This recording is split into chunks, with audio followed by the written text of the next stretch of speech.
नमस्कार साथियों, मेरा नाम है आर.के. सिंह और आप देख रहे हैं संस्कृति आईएएस यूट्यूब चैनल।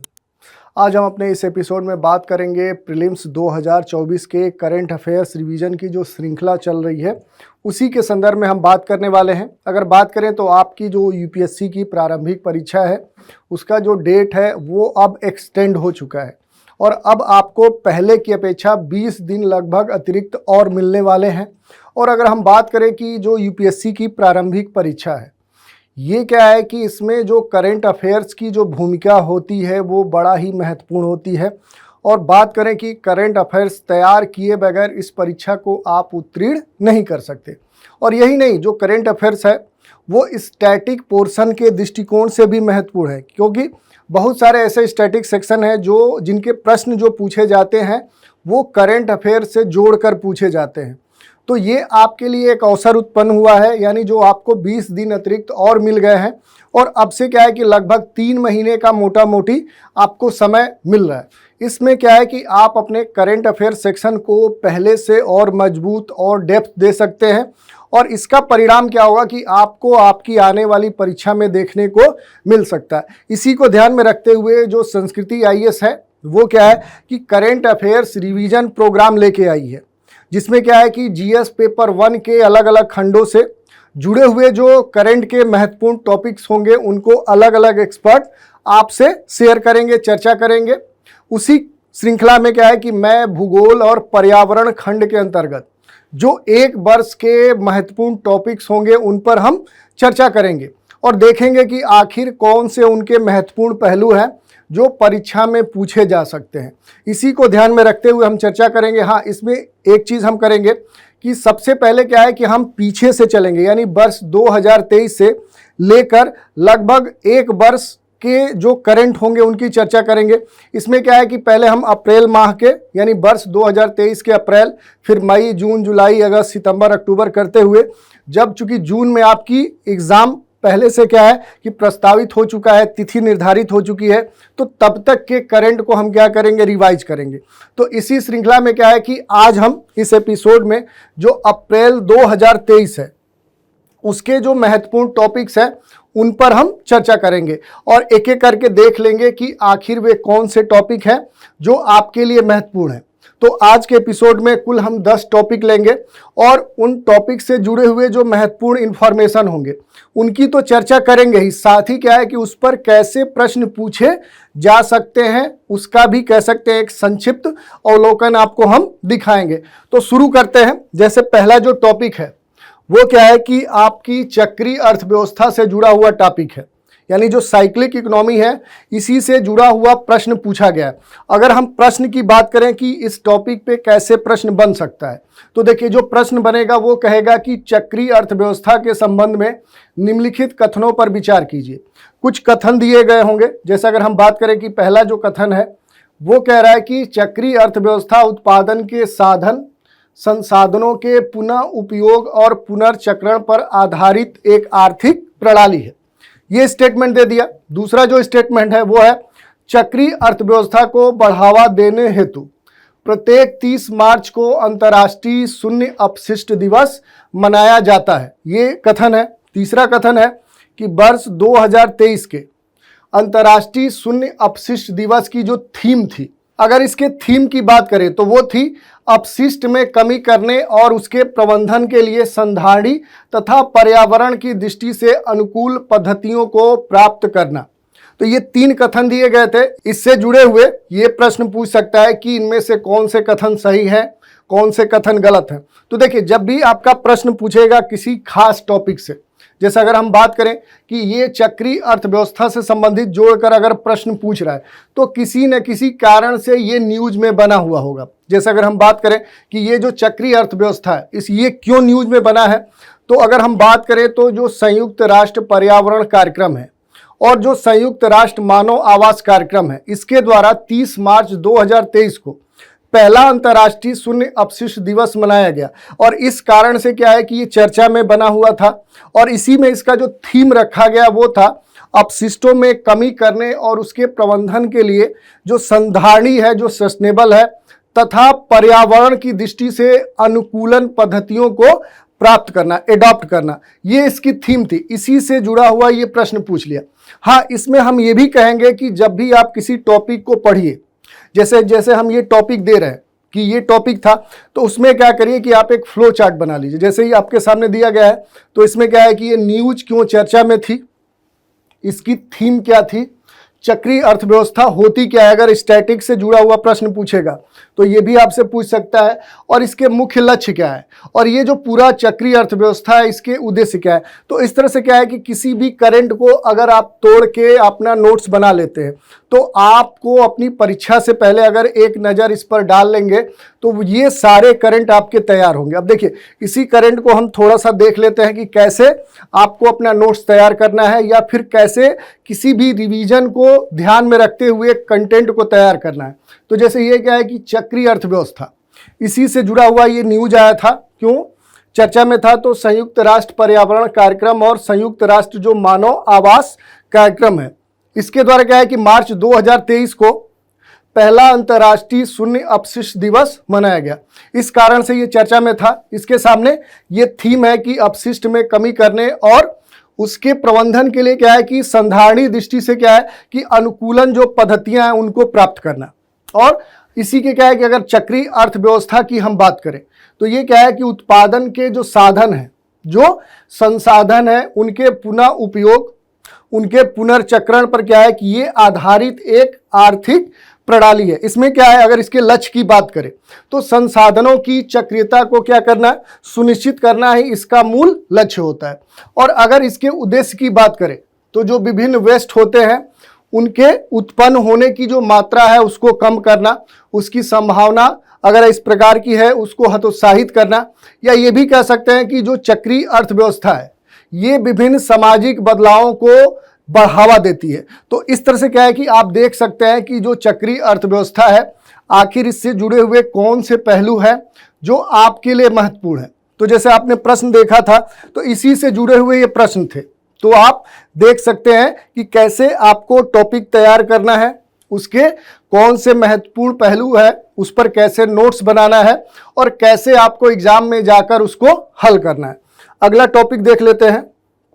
जो अगला टॉपिक है वो है राज्य ऊर्जा दक्षता सूचकांक 2021 और 22। ये काफी न्यूज में बना हुआ था। अगर बात करें कि ये चर्चाओं में क्यों बना हुआ था, तो विद्युत मंत्रालय के द्वारा राज्य ऊर्जा दक्षता सूचकांक 2021-22 जारी किया गया था। इसमें क्या है कि ऊर्जा जो दक्षता है, जो एनर्जी इफिशियंसी है, इसके कार्यान्वयन में जो राज्य हैं और जो केंद्र शासित प्रदेश हैं, इनकी वार्षिक प्रगति का आकलन इसमें प्रस्तुत किया गया। इस कारण से ये चर्चा में था। और अगर हम बात करें कि ये जो सूचकांक है, इस सूचकांक को ऊर्जा दक्षता ब्यूरो द्वारा तैयार किया गया था, और इसमें मूल रूप से क्या है कि जो 7 सेक्टर हैं उनके आधार पर ये निर्मित किए गए थे। अगर इन सेक्टर्स की बात करें तो इसमें भवन है, उद्योग है, नगरपालिका है, परिवहन है, कृषि है, वितरण कंपनियां हैं, क्रॉस सेक्टोरल पहल है। और अगर हम बात करें तो इसमें राज्य और जो केंद्र शासित प्रदेश हैं, इनको क्या है कि 4 कैटेगरी में बांटा गया, और इनको अंक दिए गए। 1 से 100 के बीच में जो अंक होते हैं उनके आधार पर इनके 4 वर्ग बनाए गए। जो पहला वर्ग था, इसमें यह कहा गया कि जिनको 60 से अधिक अंक प्राप्त होंगे वो क्या कहलाएंगे, वो फ्रंट रनर कहलाएंगे। और इसमें जो राज्य शामिल है उसमें आंध्र प्रदेश, कर्नाटक, केरल, राजस्थान और तेलंगाना शामिल है। इसके बाद जो दूसरा कैटेगरी है वो है अचीवर कैटेगरी। इसमें यह कहा गया है कि जिसको 50 से लेकर 60 की वैल्यू प्रदान की जाएगी वो इस श्रेणी में शामिल होंगे, और जिनको 30 से लेकर 49.50 अंक प्राप्त होंगे वो क्या कहलाएंगे, वो कंटेंडर कहलाएंगे, इस श्रेणी में रखे जाएंगे। और जिनको क्या है कि 30 से कम अंक प्राप्त होंगे उनको एस्पिरेंट कहा जाएगा। तो इस तरह से क्या है कि ये 4 श्रेणी बनाई गई है। इसी में क्या है कि ये भी आपसे पूछ सकता है कि आखिर जो ऊर्जा दक्षता ब्यूरो है ये क्या है।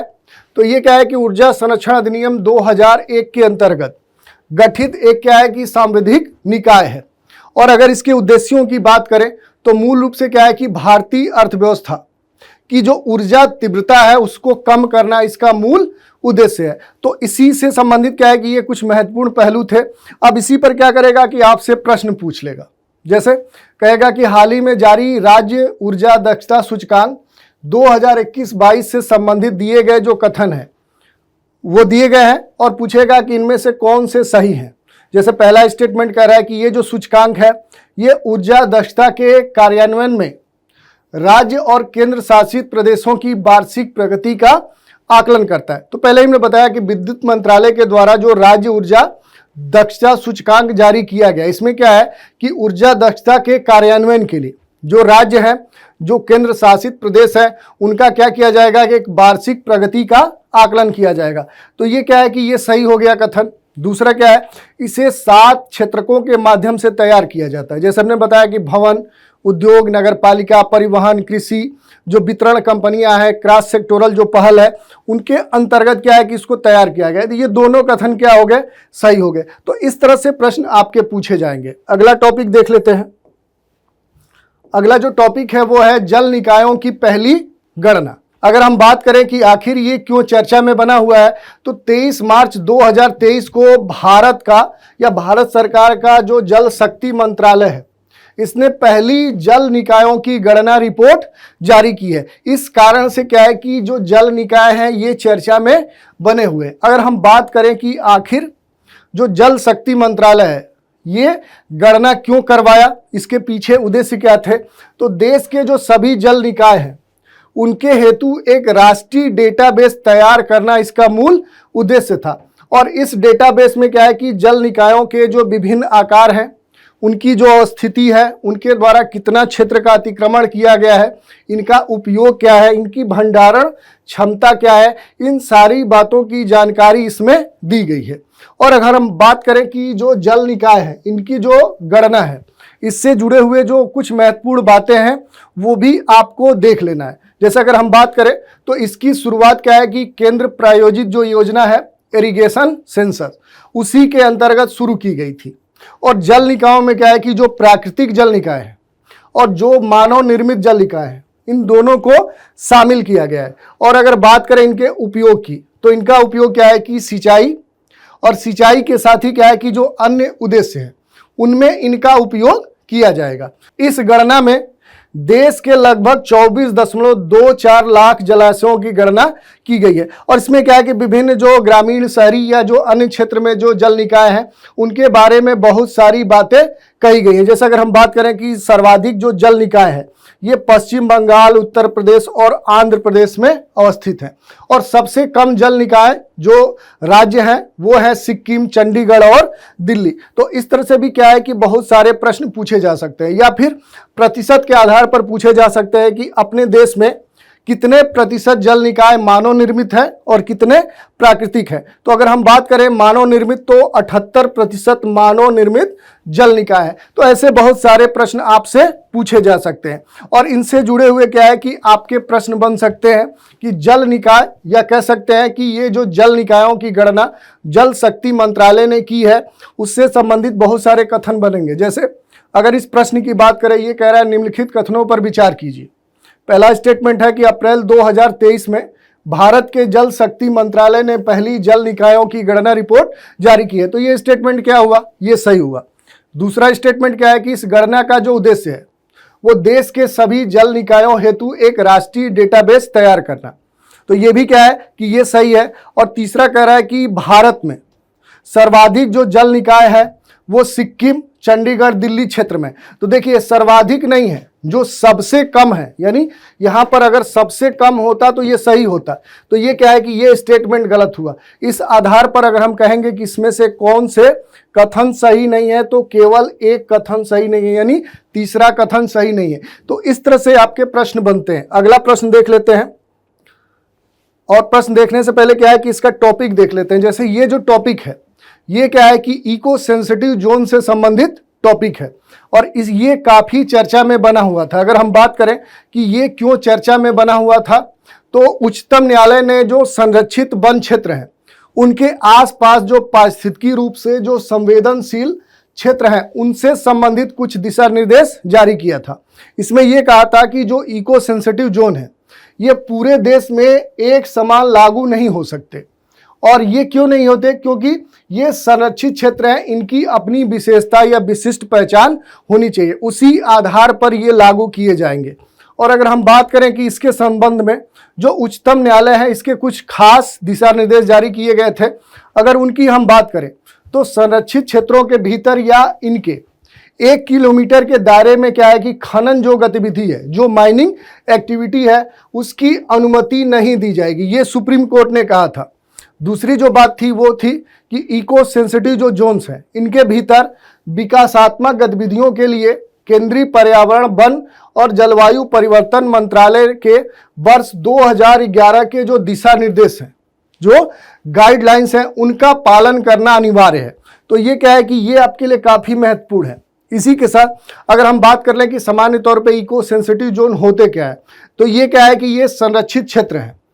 और ये क्या है कि जो संरक्षित क्षेत्र होते हैं उसके चारों ओर जो पारिस्थितिकी रूप से महत्वपूर्ण और सेंसिटिव एरियाज होते हैं, उन्हीं को हम इको सेंसिटिव जोन बोलते हैं। जैसे अगर हम बात करें कि ये क्या है कि ये संरक्षित क्षेत्र है और इसके चारों तरफ पारिस्थितिकी रूप से कोई महत्वपूर्ण क्षेत्र है और ये क्या है कि ये सेंसिटिव जोन है, तो ये वाला जो रीजन है इसी को हम इको सेंसिटिव जोन बोलते हैं।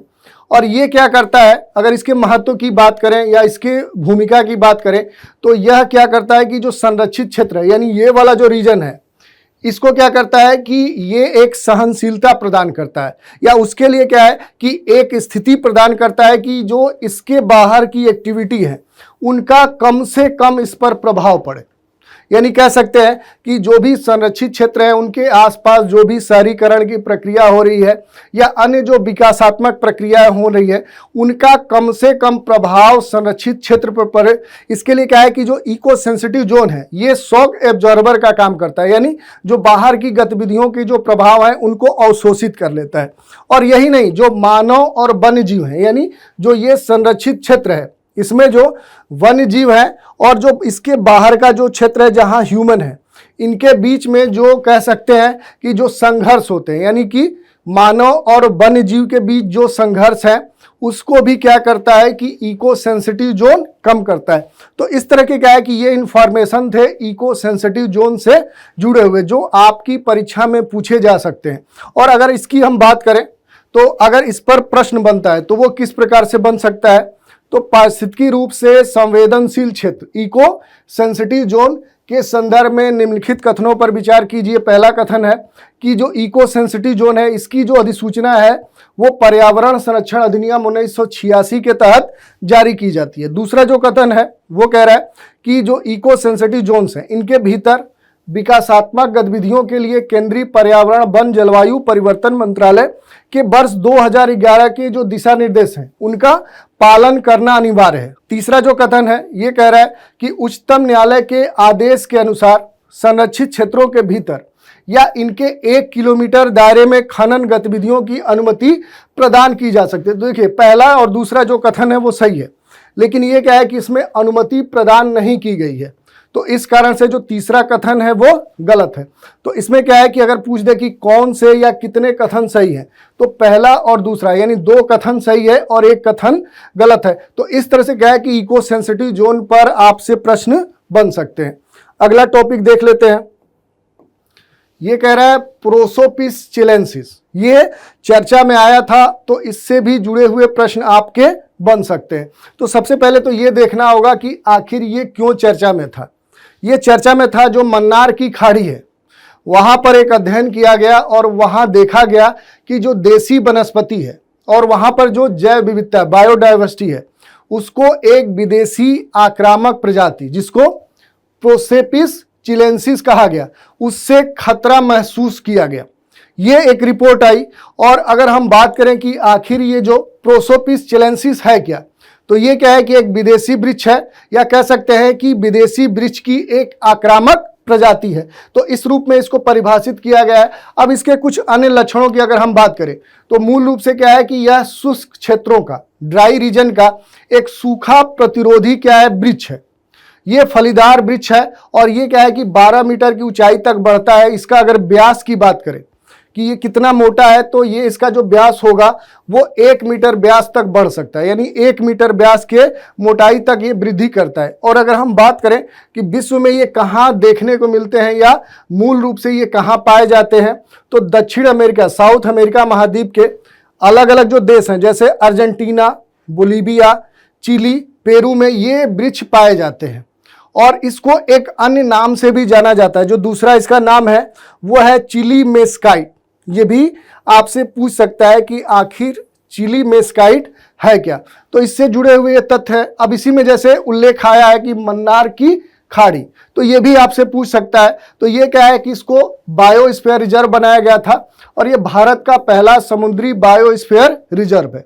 ये कहाँ पर अवस्थित है, तो आप देखेंगे कि तमिलनाडु के रामेश्वर से कन्याकुमारी तक 21 द्वीपों तक फैला हुआ एक ये कह सकते हैं कि बायोस्फीयर रिजर्व है। और अगर इसके क्षेत्रफल की बात करें तो इसका बहुत बड़ा क्षेत्रफल है, लगभग 10,500 वर्ग किलोमीटर में ये फैला हुआ है। तो ये हमने देख लिया। इसी पर क्या होगा कि आपसे प्रश्न पूछ देगा, जैसे क्या है कि निम्नलिखित कथनों पर विचार कीजिए।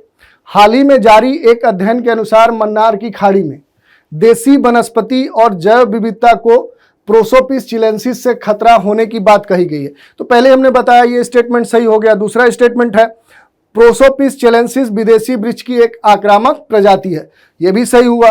तीसरा कह रहा है इसे चिली मेस्काइट के नाम से जाना जाता है, तो ये तीनों कथन सही हुए। अब इससे जुड़े हुए आपके प्रश्न पूछे जा सकते हैं। अगला प्रश्न देख लेते हैं। ये टॉपिक है ओपन सोर्स सीड्स मूवमेंट। अब ये चर्चा में काफी बना हुआ था, तो ऐसे क्या करना है कि आपको ऐसे ही फ्लो चार्ट बना लेना है और देख लेना है कि आखिर ये चर्चा में क्यों बना हुआ था। तो अगर हम बात करें कि ये जो मूवमेंट है ओपन सोर्स सीड्स मूवमेंट, ये चर्चा में क्यों था, तो प्रजनन और बीज क्षेत्र में सार्वजनिक क्षेत्र के घटते और निजी क्षेत्र के बढ़ते वर्चस्व के साथ ओपन सोर्स सीड की जो अवधारणा है वो प्रासंगिक हो रही है। इस कारण से क्या है कि ये चर्चा में बना हुआ था। अगर इसके हम उद्देश्य की बात करें तो क्या है कि ओपन सोर्स लाइसेंस के अंतर्गत नई किस्में उपलब्ध कराना ही इसका उद्देश्य था। दूसरी अगर हम बात करें कि जो ओपन सोर्स सीड्स है, इस मूवमेंट के प्रमुख उपबंध कौन से क्लाज है, तो इसमें क्या है कि जो बीज होंगे, जो सीड्स होंगे, उनको सार्वजनिक रखा जाएगा। पहला जो इसका क्लाज है कि इसमें जो सीड्स होंगे, इनका जो उपयोग होगा वो सार्वजनिक सबके लिए समान रूप से अवेलेबल होगा। दूसरी अगर बात करें तो पादप प्रजनन के माध्यम से इसे भविष्य के लिए यानी फ्यूचर के लिए और अधिक रूप से विकसित किया जाएगा। और इसमें एक और प्रमुख बात कही गई है कि जो बीज हैं इनको निजी संपदा बनाने की अनुमति इस मूवमेंट में प्रदान नहीं की गई है। और इसमें एक और बात कही गई है कि पेटेंट जो अधिकार है और जो पौध किस्म का संरक्षण है उसको मूल रूप से क्या है कि हतोत्साहित करने की बात कही गई है। तो ये इसके कुछ प्रमुख उपबंध है। अगर बात करें कि आखिर इससे संबंधित चिंताएं कौन सी है, क्यों कंसर्न है इससे, तो अगर चिंताओं की बात करें तो पहला जो मुद्दा आ रहा है या कहें कि इसके विरोध के जो भाव हैं वो ये है कि इसमें जो इंटेलेक्चुअल प्रॉपर्टी राइट होता है यानी बौद्धिक जो संपदा अधिकार होता है उसका अभाव देखने को मिल रहा है। इसमें जो नव प्रवर्तक हैं उनको नई तकनीक में निवेश करने से संबंधित हतोत्साहित कहने की बात की गई है, तो ये भी महत्वपूर्ण है। और इसी में अगर हम बात करें तो भारत में जो कृषि में जो IPR है उसके बारे में आपको जो बातें जाननी चाहिए वो कौन सी बातें हैं, तो पहली जो बात है कि भारत में पेटेंट जो अधिनियम 1970 है ये क्या कहता है कि कृषि उपकरणों, विभिन्न जो कृषि क्षेत्र में उपकरण उपयोग किए जाते हैं और मशीनरी जो मशीन्स होती हैं या फिर कृषि रसायनों के विकास की जो प्रक्रिया है उसके लिए पेटेंट ये जारी करता है। दूसरी बात करें तो पौध की जो किस्म है और जो कृषक अधिकार संरक्षण अधिनियम 2001 है, तो ये भी आपके लिए महत्वपूर्ण है कि इसमें जो 2001 का जो कह सकते हैं कि पौध के किस्म की वैरायटी की कृषक अधिकार संरक्षण अधिनियम 2001 है, ये कुछ किसानों को खास अधिकार प्रदान करता है जिसमें क्या है कि नई किस्मों को उत्पन्न या विकसित किया जा सकता है। और ये मूल रूप से क्या है कि विश्व का एकमात्र IPR है, इस तरह का कानून है, यानी इंटेलेक्चुअल प्रॉपर्टी राइट से संबंधित ऐसा कानून है जो नई किस्म को संरक्षण प्रदान करने और पौध के प्रजनकों को किसानों को बौद्धिक संपदा अधिकार प्रदान करता है। तो इस दृष्टिकोण से भी क्या है कि ये आपके लिए महत्वपूर्ण है। अब इसी से जुड़ा हुआ अगर प्रश्न आपसे पूछता है तो ये पूछ लेगा कि जो ओपन सोर्स सीड्स मूवमेंट है, इससे संबंधित जो विभिन्न कथन दिए गए हैं वो सही है या फिर गलत है। जैसे पहला जो कथन दिया गया ये कह रहा है कि इसका उद्देश्य ओपन सोर्स लाइसेंस के अंतर्गत नई किस्म उपलब्ध करवाना है। दूसरा है भारत में पौध या पौधा किस्म और जो कृषक अधिकार संरक्षण अधिनियम 2001 है, ये उन किसानों को अधिकार प्रदान करता है जिन्होंने नई किस्मों को विकसित किया है। उपर्युक्त कथनों में से कौन सा कथन सही नहीं है? तो देखिए दोनों कथन सही है। इसका मतलब क्या है कि विकल्प जो आपका होगा वो न तो एक और न ही दो। अगला टॉपिक देख लेते हैं। अगला टॉपिक है आपका फ्लाई ऐश। ये काफी चर्चाओं में बना हुआ था। तो सबसे पहले ये देखना है कि आखिर ये चर्चा में क्यों बना हुआ था। तो अंटार्कटिका का जो आइस कोर है वहां पर क्या है कि औद्योगिक फ्लाई ऐश के कुछ साक्ष्य देखने को मिले हैं और ये क्या है कि वर्ष 1936 के माने जा रहे हैं और इस कारण से क्या है कि ये काफी चर्चा में बने हुए हैं। इसी में अगर हम बात करें कि आखिर ये फ्लाई ऐश है क्या, तो ये और कुछ नहीं है बल्कि राख है, महीन पाउडर होता है। और ये कहाँ से उत्पन्न होता है? तो जो तापी विद्युत स्टेशन होते हैं वहाँ पर जो कोयला जलता है उसके दहन से ये उत्पन्न होने वाला एक उप उत्पाद है। और अगर बात करें कि भारत में जो कोयला पाया जाता है उसमें फ्लाई ऐश की मात्रा कितने प्रतिशत होती है? तो इसमें क्या है कि लगभग 30 से 45% भारतीय कोयले में फ्लाई ऐश की मात्रा होती है। वहीं देश में जो बाहर से क्या है कि कोयला मंगाया जाता है उसमें अगर हम बात करें कि फ्लाई ऐश की मात्रा कितनी होती है तो उसमें भारत के कोयले की अपेक्षा कम होती है और ये जो मात्रा होती है वो 10 से 15% होती है। तो इस तरह से क्या है कि जो फ्लाई ऐश है ये हवा और जल को प्रदूषित करता है और इसी के साथ इसका जो प्रभाव है वो मानव स्वास्थ्य पर पड़ता है। अगर हम बात करें कि इस फ्लाई ऐश में कौन कौन से तत्व पाए जाते हैं तो इसमें सिलिका पाया जाता है, एल्युमिनियम पाया जाता है, कैल्शियम के ऑक्साइड पाए जाते हैं। इसी के अतिरिक्त आर्सेनिक, बोरान, क्रोमियम और सीसा की भी मात्रा देखने को मिलती है। और अगर बात करें कि आखिर फ्लाई ऐश का कोई उपयोग भी है तो हाँ, इसका 2 क्षेत्रों में उपयोग देखने को मिलता है। जो पहला देखने को मिलता है वो कृषि क्षेत्र है और दूसरा है जो निर्माण क्षेत्र है। कृषि क्षेत्र में इसका उपयोग क्या है? तो इसका प्रयोग क्या है कि जल धारण क्षमता या फिर कह सकते हैं कि मृदा में जो वायु संचरण है उसके सुधार करने में हमें मदद मिलती है। वही क्या है कि फ्लाई ऐश के द्वारा विभिन्न प्रकार के ईंटों का निर्माण किया जाता है और इनका उपयोग भवन निर्माण में किया जाता है। तो ये इसके 2 उपयोग है। और अगर हम बात करें कि फ्लाई ऐश के लिए क्या सरकार के स्तर पे कोई प्रयास किए जा रहे हैं तो हाँ, क्या है कि मोबाइल ऐप एक बनाया गया है जिसका नाम दिया गया है ऐश ट्रैक। ये लॉन्च किया गया, ये सरकार के द्वारा लॉन्च किया गया है। तो ये भी आपसे पूछ सकता है कि ऐश ट्रैक आखिर है क्या। और इसी में अगर हम बात करें तो फ्लाई ऐश के उपयोग नीति 2016 को अपनाने वाला देश का जो पहला राज्य है वो है महाराष्ट्र। तो ये भी आपसे पूछ सकता है और इसी से जुड़े हुए आपके प्रश्न भी पूछ सकते हैं कि आखिर फ्लाई ऐश से संबंधित जो कथन दिए गए हैं ये सही है या फिर गलत है। जैसे अगर हम प्रश्न की बात करें तो पहला कथन दे रहा है कि हाल ही में अंटार्कटिका आइस कोर में औद्योगिक फ्लाई ऐश का पहला साक्ष्य प्राप्त हुआ है। तो स्टेटमेंट सही है। दूसरा स्टेटमेंट है कि फ्लाई ऐश एक प्रकार का महीन पाउडर यानी राख होता है जो कि क्या तापी विद्युत स्टेशनों में कोयले के दहन से उत्पन्न होता है। तो अभी ये भी स्टेटमेंट कथन सही है और जिससे ये दे रहा है कि इसमें आपको बताना है कि कौन सा से गलत नहीं है। तो 1 और 2 दोनों गलत नहीं है, दोनों सही हैं। तो ऐसे प्रश्न आपसे पूछे जा सकते हैं। अगला जो टॉपिक है वो है कार्बन बाजार सुधार। ये चर्चा में बना हुआ था, इससे जुड़े हुए भी आपसे प्रश्न पूछे जा सकते हैं। तो सबसे पहले तो ये देखिए कि आखिर ये चर्चा में क्यों बना हुआ है। तो जो यूरोपियन संघ है इसने कार्बन बाजार सुधारों को मंजूरी प्रदान कर दी है, इस कारण से ये चर्चा में बने हुए। और ये जो सुधार है ये यूरोपियन यूनियन के फिट फॉर 55 जो पैकेज है उसी में इसको शामिल किया गया है। तो ये भी हो सकता है कि आपसे पूछ ले कि आखिर फिट फॉर 55 है क्या। तो ये क्या है कि ग्रीन हाउस गैस उत्सर्जन को कम करने हेतु निर्धारित जो लक्ष्य है इसके अंतर्गत इसको शामिल किया गया है। इसमें जो लक्ष्य निर्धारित किए गए हैं उसमें क्या है कि वर्ष 2030 तक जो हरित गैसें हैं इनके उत्सर्जन को वर्ष 1990 के उत्सर्जन से न्यूनतम 55% तक करने का लक्ष्य निर्धारित किया गया। दूसरा जो लक्ष्य है वो है वर्ष 2050 तक जो शुद्ध शून्य यानी नेट जीरो जो उत्सर्जन है उसका लक्ष्य रखा गया। तो ये एक बड़ा लक्ष्य है, लेकिन ये आपके परीक्षा में पूछे जा सकते हैं। इसी के साथ अगर हम बात करें तो कार्बन बाजार सुधार में अपनाए गए जो महत्वपूर्ण बातें हैं, अगर उनकी हम चर्चा करें तो इसमें पहली जो बात कही गई है वो सामाजिक जलवायु कोष निर्माण की बात कही गई। वहीं दूसरी जो बात कही गई है वो उत्सर्जन व्यापार प्रणाली में सुधार करने की बात कही गई है।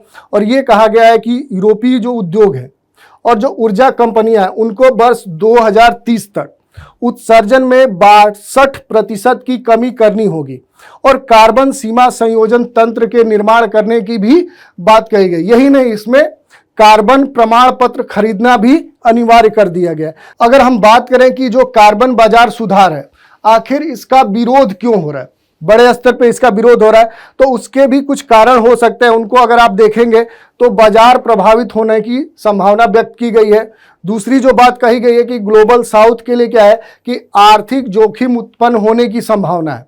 और यही नहीं, जो विभिन्न प्रकार के विकसित देश हैं इनके द्वारा कार्बन बॉर्डर टैक्स लागू करने की भी संभावना इसमें व्यक्त की गई है। भेदभावपूर्ण स्थिति देखने को मिली है जिसके आधार पर क्या है कि इसका विरोध हो रहा है। यही नहीं, जो कॉमन बट डिफरेंशिएटेड जो रिस्पॉन्सिबिलिटी है उसके विरुद्ध ये है। इस कारण से या इन तथ्यों के आधार पर इसका विरोध किया जा रहा है। तो ये हमने देख लिया।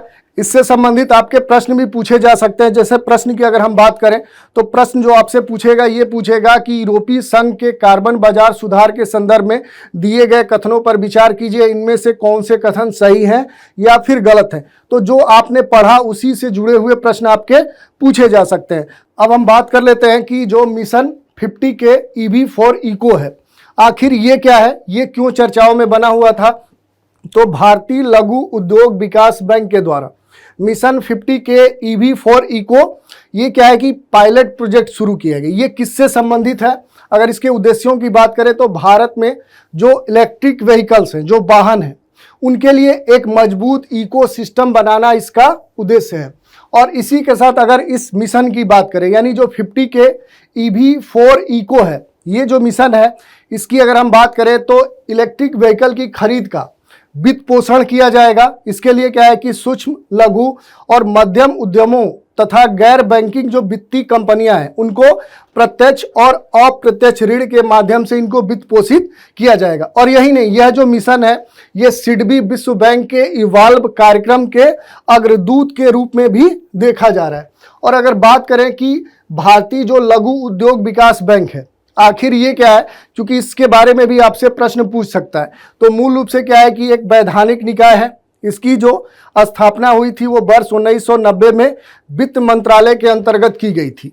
और इस सिडबी के आखिर कार्य कौन से होते हैं, तो MSME क्षेत्र के संवर्धन, उसके वित्त पोषण और इसके विकास से संबंधित जो गतिविधियां हैं वो क्या है कि वो सिडबी देखता है। तो ये हमने देख लिया। इसी से जुड़ा हुआ आपका प्रश्न पूछा जा सकता है। हाल ही में चर्चा में रहे मिशन 50 के EV4 इको से संबंधित दिए गए कथनों पर विचार कीजिए। कुछ कथन दिए गए हैं। जैसे पहला कथन है भारतीय लघु उद्योग विकास बैंक के द्वारा मिशन 50 के EV4 इको के नाम से एक पायलट प्रोजेक्ट शुरू किया गया। तो ये कथन आपका सही है। दूसरा जो कथन है ये कह रहा है कि यह मिशन सिडबी विश्व बैंक के इवॉल्व कार्यक्रम के अग्रदूत के रूप में कार्य कर रहा है। तो ये दोनों कथन सही है। अगर पूछा जाए कि उपर्युक्त कथनों में से कौन सा से गलत नहीं है तो एक और दोनों गलत नहीं है, दोनों स्टेटमेंट क्या है, सही है। अब अगला टॉपिक हम देख लेते हैं, वो है ऊर्ध्वगामी आकाश बिजली या ऊर्ध्वगामी जो चमक है ये, यानी कि जो अपवर्ड फ्लैशेस हैं उनके बारे में हम देख लेते हैं कि आखिर ये चर्चाओं में क्यों बने हुए थे।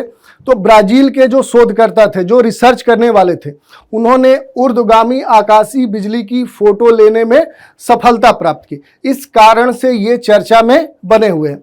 अगर बात करें कि आखिर ये अपवर्ड फ्लैशेस होती क्या है, तो यह एक परिघटना है और इसमें क्या है कि धरातल पर मौजूद किसी भी ऊर्ध्वाधर जो भौतिक संरचना है उससे क्या है कि स्व आरंभिक बिजली चमक उत्पन्न होती है, उसी को हम अपवर्ड फ्लैशेस बोलते हैं। यह चमक आकाश में जो विद्यमान जो स्टॉर्म्स है, तूफान है, उसकी चमक उत्पन्न होना और आवेशित जो बादल होते हैं उस क्षेत्र की मौजूदगी में देखने को मिलते हैं या फिर ये उत्पन्न होते हैं। और पृथ्वी पर मौजूद ऊर्ध्वाधर संरचना क्या है कि आकाशीय बिजली को संकेंद्रित करती है। तो ये इससे जुड़े हुए कुछ महत्वपूर्ण पहलू है। इसी से जुड़े हुए आपके प्रश्न भी पूछे जा सकते हैं, जैसे निम्नलिखित कथनों पर विचार कीजिए। हाल ही में ब्राजील के शोधकर्ताओं ने ऊर्ध्वगामी आकाशीय बिजली की फोटो लेने में सफलता प्राप्त की। तो हमने पहले ही बताया कि ये ऐसा हुआ है, इस कारण से ये स्टेटमेंट सही हुआ। दूसरा जो कथन है वो कह रहा है कि ऊर्ध्वगामी आकाशीय बिजली एक परिघटना है जिसमें धरातल पर मौजूद किसी भी ऊर्ध्वाधर भौतिक संरचना से स्व आरंभित बिजली की चमक उत्पन्न होती है। तो ये भी स्टेटमेंट सही है। और तीसरा कह रहा है कि पृथ्वी पर मौजूद ऊर्ध्वाधर संरचना आकाशीय बिजली को संकेंद्रित नहीं करती है। तो देखिए यहाँ नहीं जो आ रहा है शब्द, ये गलत है। ये क्या करती है कि पृथ्वी पर मौजूद ऊर्ध्वाधर जो संरचना है, ये क्या है कि आकाशीय बिजली को संकेंद्रित करती है। इसमें दे रहा है कि नहीं करती है, इस आधार पर ये स्टेटमेंट गलत है। और प्रश्न पूछ रहा है कि उपर्युक्त कथनों में से कितने कथन सही नहीं है। तो केवल एक कथन सही नहीं है, यानी जो विकल्प आपका सही होगा वो केवल एक होगा। तो इस तरह से क्या है कि हमने देख लिया कि जो अप्रैल 2023 माह में जो भूगोल और पर्यावरण से संबंधित जो महत्वपूर्ण करेंट अफेयर्स के टॉपिक थे, जो काफ़ी चर्चा में थे और आपके परीक्षा में ये पूछे जा सकते हैं, तो इन टॉपिक्स की हमने चर्चा की। इनसे जुड़े हुए जो महत्वपूर्ण पहलू थे उन पर भी प्रकाश डाला। तो आज के इस एपिसोड में इतना ही। अगले एपिसोड में मई 2023 के जो महत्वपूर्ण करेंट अफेयर्स के यानी भूगोल और पर्यावरण खंड के जो महत्वपूर्ण टॉपिक्स होंगे उनकी हम चर्चा कर लेंगे। तो आज के इस एपिसोड में इतना ही। नए एपिसोड में फिर मिलते हैं। तो आप हमारे साथ बने रहें, इसके लिए धन्यवाद।